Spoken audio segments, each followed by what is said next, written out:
By listening to this podcast, you agree to not use this podcast as medical advice to treat any medical condition in yourself or others, including, but not limited to, patients that you are treating. Consult your own physician for any medical issues that you may be having. This entire disclaimer also applies to any guests or contributors to the podcast. Under no circumstances shall any guests or contributors to the podcast or any employees, associates, or affiliates of the Neuroendocrine Cancer Awareness Network be responsible for damages arising from use of this podcast.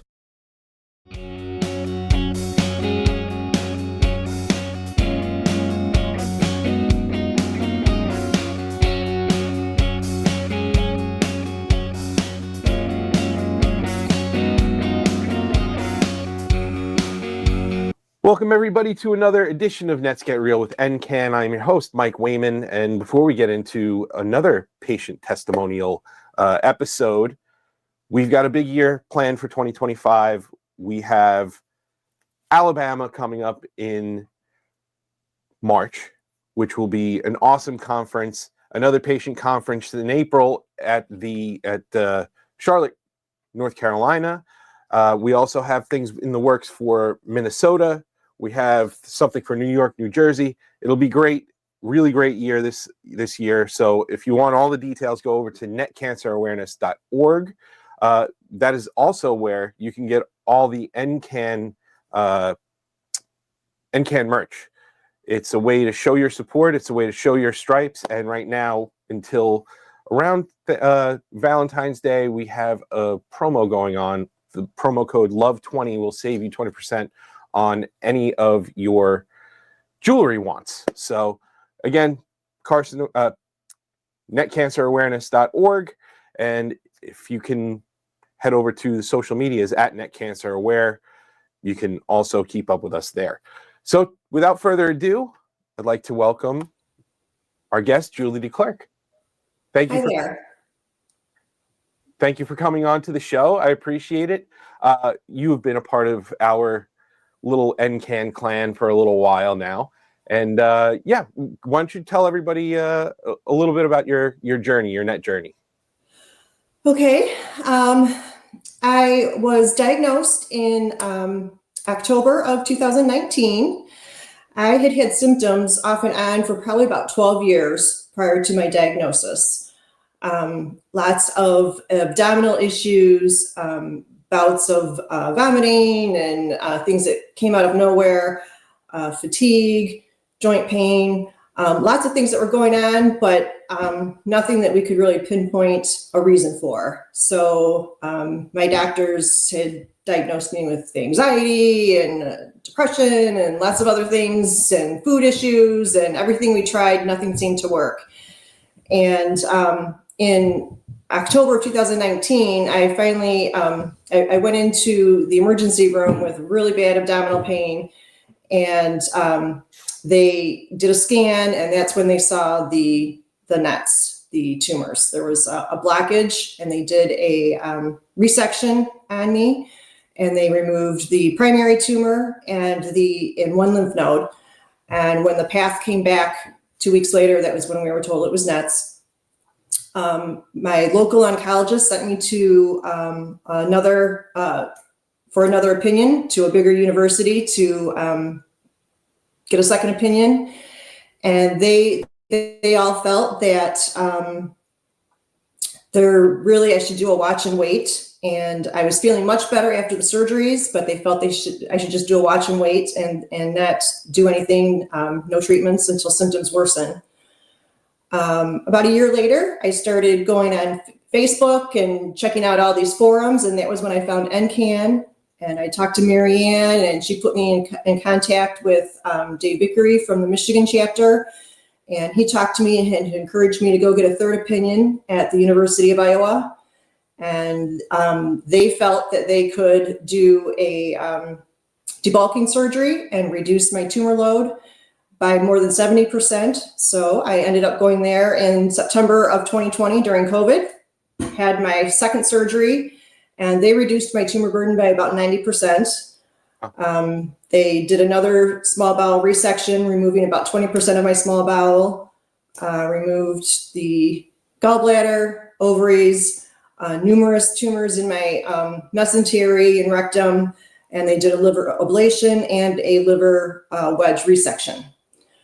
So I was there for a week, came home, and I started Sandostatin, at Sandostatin LAR, the monthly butt darts in March of 2021, and I have been fairly stable since then. So I feel grateful, and I've been feeling pretty good.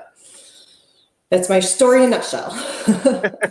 No, that's great. That's great. So, so you stay involved. Yes. You're very much involved, and of course, you brought up Dave Vickery, who for a long time was the leader of the Michigan chapter Yes. of NCAN, and Love him. yes, he's great. We're sending good vibes to him. He's going through a time right now, so sending positive vibes his way. But what made you want to get involved? Because I know a lot of people will just kind of, as opposed to just being, as opposed to getting involved with an organization or an act,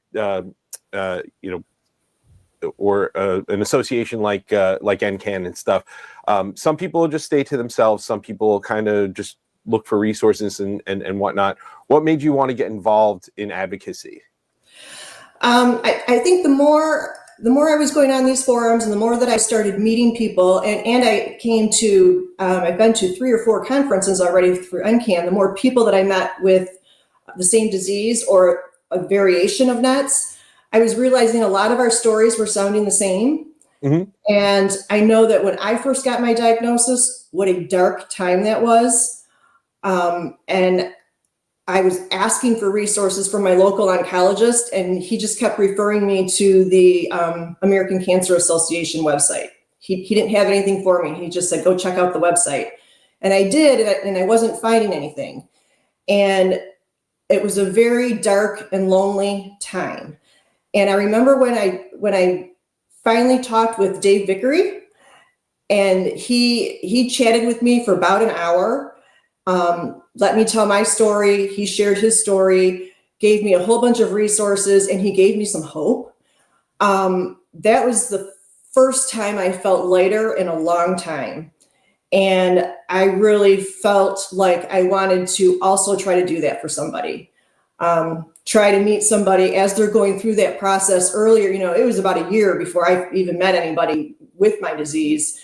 And that was a very scary time. I mean, it's still scary, obviously, but it was a very scary time, not having anyone to talk to who's been through it, to bounce ideas off of, and just to learn from. And so if I can be there to try to meet somebody as they've just been diagnosed, or they're looking for information, or at least to try to point them in a direction where they can learn a little bit more, that just makes me feel better about it, because I just know how lost I felt. Yeah. Absolutely. Absolutely. So, throughout your journey, what do you think was the most important decision you made? After I was diagnosed, I think the most important decision I made was getting that opinion from a specialist, from a NETS specialist. My second opinion was from a larger university that did have more expertise, that did see more NET patients in my area, but they aren't specialists. They are not that active in research. They aren't going to the conferences and learning new things about the disease, at least as far as I know. They aren't considered specialists. And once I went and talked to a specialist, I just learned so much. And just having somebody who deals with it every day on my team and watching what's going on is a huge comfort for me. Absolutely. Absolutely. Now, as a newly diagnosed patient, what do you think is the very first thing you would tell a newly diagnosed patient to do? I would tell them to go to places like NCAN, take a look at some of these podcasts, go take a look at the resources, learn as much as you can, go to a conference, and then try to get in touch with a specialist if you're able to.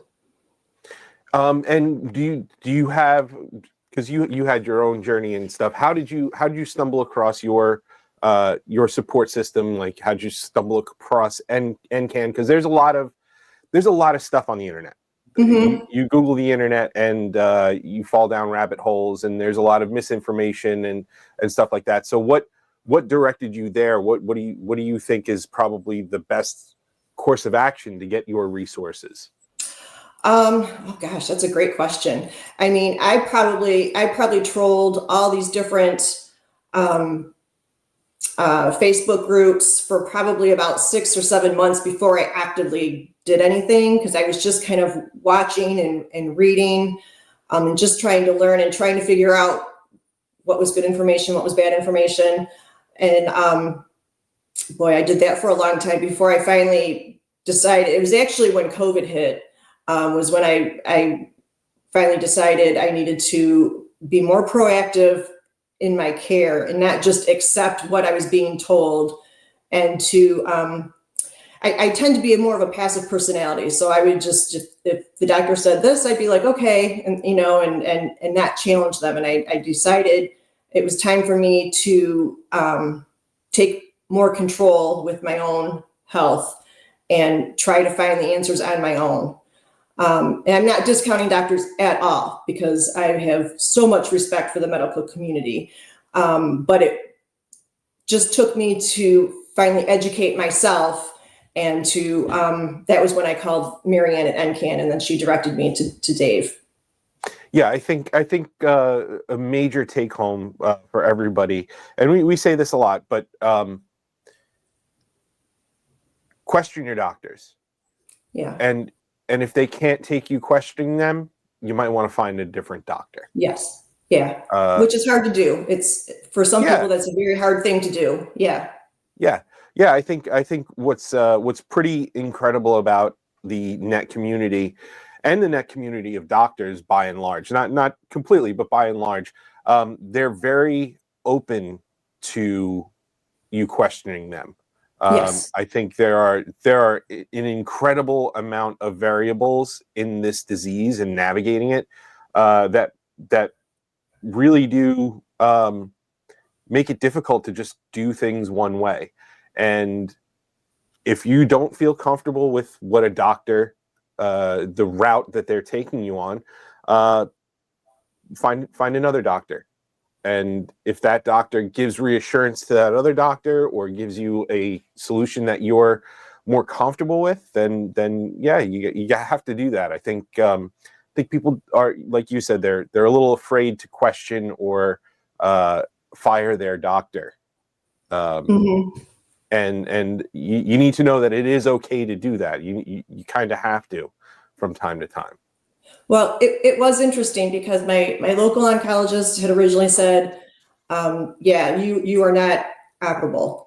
You are inoperable, but let's send you for a second opinion. So I went to the second opinion. They agreed.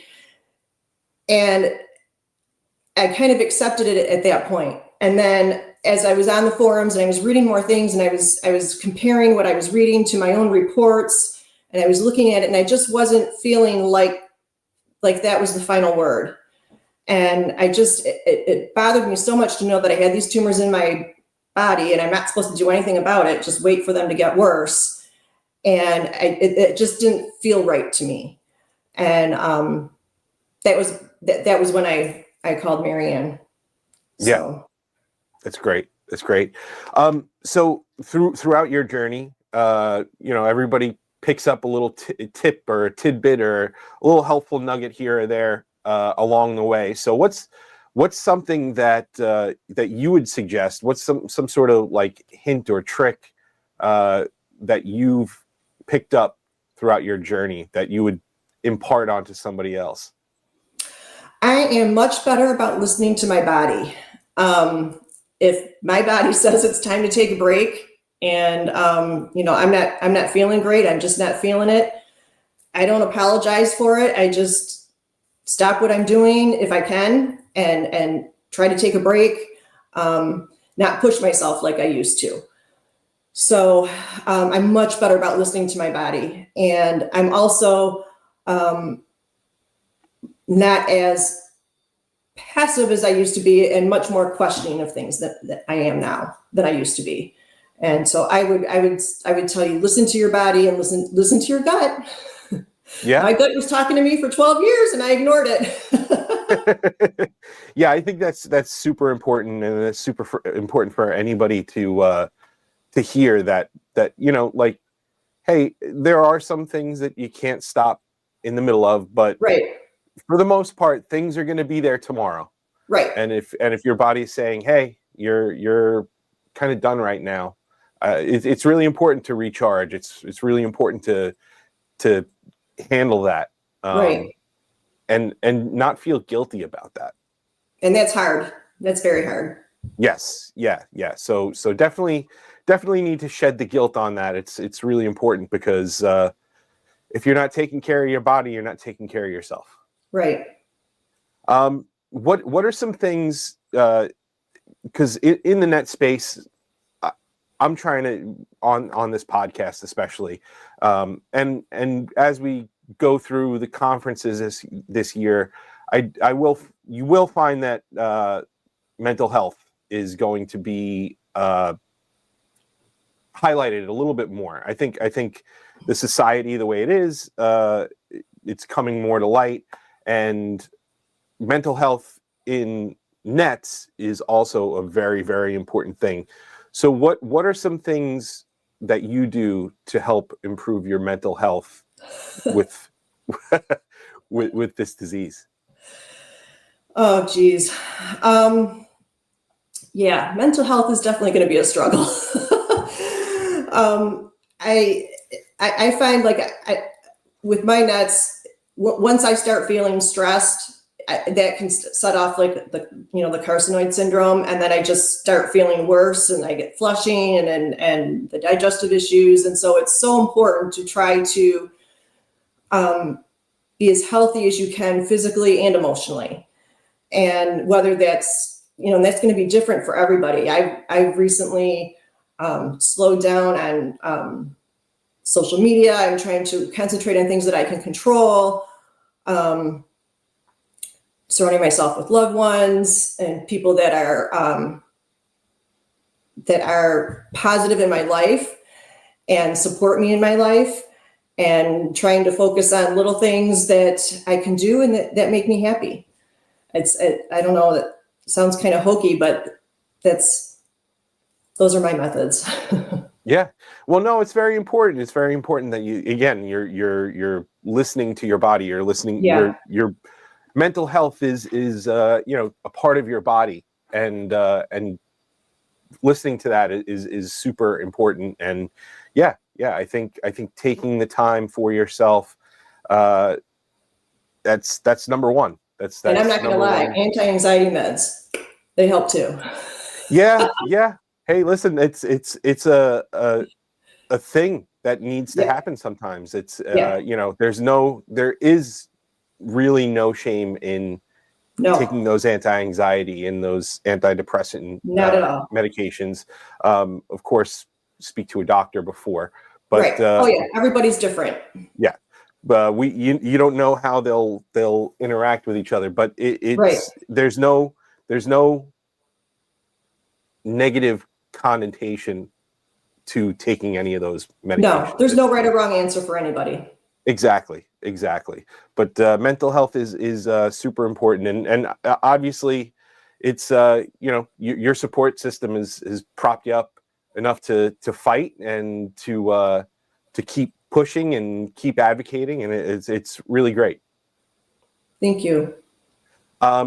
So, in closing here, what are some things that you plan on doing in 2025 with the net community, with any kind of groups or your support groups or anything like that? What are some things that you're going to do in 2025? Well, we the Michigan chapter, I've joined Dave Vickery as a co-leader for the Michigan chapter. And they used to have in-person meetings before COVID, and then we haven't been able to get those really started up since COVID ended. So we're really hoping in the spring of 2025 to restart doing some in-person meetings. So we just started, NCAN just started a Facebook group for the Michigan chapter. So we're trying to build that up a little bit and trying to get some more interest generated, and hopefully plan some meetings for 2025. And right now I'm just kind of watching. There's some uncertainty with, health insurance and some of the clinical trials and things like that. So I'm just kind of watching those things, and I'll be contacting, if I need to contact legislators or anything like that. I'm just going to try to keep advocating for the NETS community in the best way that I can. And show support for people that are suffering with the disease.